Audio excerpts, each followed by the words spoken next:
oneself. And knowing who you are, I mean, that's the foundation of everything great. People should learn from my mistakes as well, not only my successes. That's the beauty of living a life. I'm not a perfect guy. You can take whatever out of it that you choose that applies to you. Some things that I've done will not apply to you. And I made, by the grace of God and whatever angels that I had over my shoulders, I made it through. You may not make it through that same hole. But if you could take what I've done and then perfect on it, then that's great. We all aspire, we all have the same emotions. You know, no matter who you are, where you're from, we all have the same emotions. You know, we all want to be successful. We all have the same fears of failure. We all have this feelings of abandonment. We all want love. We have to stretch the audience. You know, it can't be a young man's game. It has to be a genre of music, you know, and what I do while recording is I find the truth. Whatever truth that I'm going through, it's a real emotion. If I say, I gotta learn to live with regrets. Now I can relate to that in my life, you can relate to that in your life, everyone can relate to it. So I find a true emotion and connect to that emotion rather than try to make a certain type of record or make a kiddie record. You gotta understand the reason, right? Why does that guy think like that? Right? How do you arrive at that point? You gotta also look at that. You have to look at that. You got to look at the environments and places we live in and how things are set up and how things are structured and how we're always the last on the totem pole, even from our schooling to our roads, you know, everything that all the obstacles that's placed in front of us. If this is what I have to live for, then I'm going to take a chance to get more. It doesn't matter. It doesn't matter what happens to me. My first album, but I never really took it serious. It was more of a hobby, and it was such a gift to me. Like, it was a gift. Like, it wasn't really hard for me to create raps. It wasn't hard for me to write rhymes and things like that.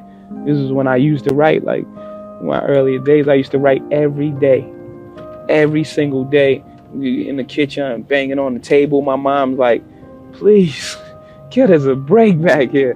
I had this green notebook. I used to just write every single day. I wasn't writing with the intentions of having a record deal or anything like that. It was just something that I like to do. It was more of a hobby. I wasn't really just trying to get a record deal. So I would run the streets after that, then I just stopped writing. So then I would still get all these ideas. I have all these ideas and I still make songs, but now I'm making these songs in my head. But so it still wasn't a serious thing to me. To my man Jazz, who was also from Marcy, he got a record deal with EMI and they gave him some paper. It was like 300,000, like back then. This is like 88 or something. I'm like, for real? So it took a while, but when I really started getting serious, my first album came out in '96. Then it was like, and I had to put the album out myself. Nobody would sign me. They thought I was terrible.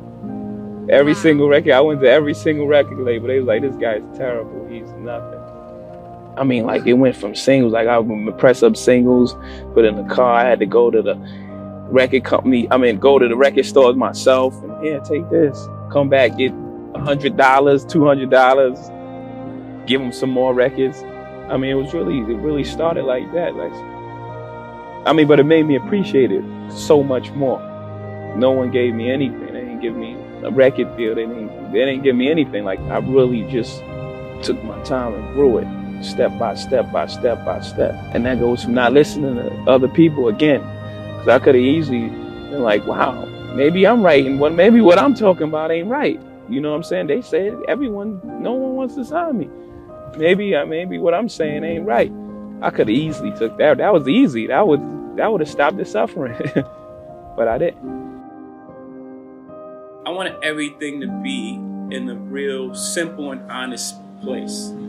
You know, like even the videos, you know, I don't want videos, like music videos, like each one is like a doc, or this is a short, or this is even the cartoon that we made for OJ. Like, I wanted it to be just an honest portrayal of everything that I was saying. Like, the story of OJ is about us moving forward. And for us to move forward, we had to take a look back. And we took a look back and say, okay, this is where we came from. And like, this is real images. These were shot by Warner Brothers and all these, not to single them out. Right. These were shot by major studios. Like, these cartoons were on TV. This imagery of how we were presented was this. And I wanted to draw a thread between that's really happening now. It's still happening. It's just not as overt. When you look at TV, you don't see a fair, equal representation of people of color. You know, when there's a show on TV, it's like this black show is on TV, or like, that's a big deal. That should be an everyday occurrence, because we are all like dynamic humans and creatures, and we haven't evolved past race still. So it's like, still, nigga, like that's, you know, those points are like real important to me. You know, I think that, of course, the headlines will be about being Kanye and things like that, but like, this album has a lot of topics, you know, that's why it had to be so short. It's so condensed. It's so dense with subject matters and all these other things that if it was longer, you wouldn't be able to take it. It would like wear you out.